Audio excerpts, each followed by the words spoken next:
Est-ce que l'arrivée du métro ligne 11 a vraiment fait exploser les prix à l'immobilier à Romainville? Spoiler, oui, et pas qu'un peu. Alors, le métro ligne 11 à Romainville, quel effet sur l'immobilier? Avant l'annonce du prolongement, les prix de 2010 à 2016 avoisinaient pour les appartements entre 3800 à 4400 le mètre carré. Pour les maisons, entre 4000 à 4500 le mètre carré. On pouvait observer une hausse modérée, mais ça restait des prix de périphérique.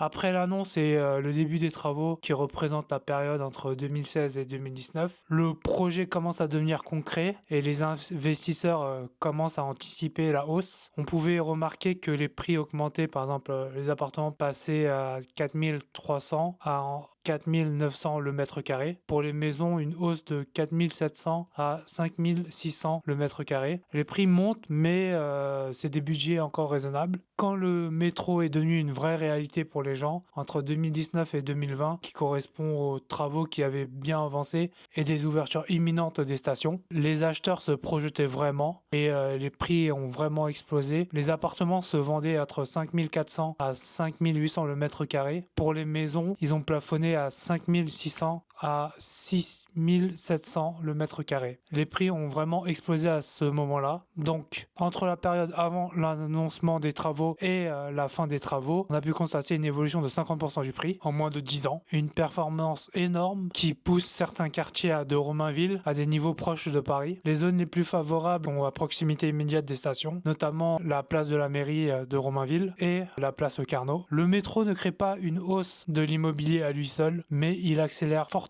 la valorisation des quartiers. Tu veux plus de tips sur l'investissement immobilier? Abonne-toi.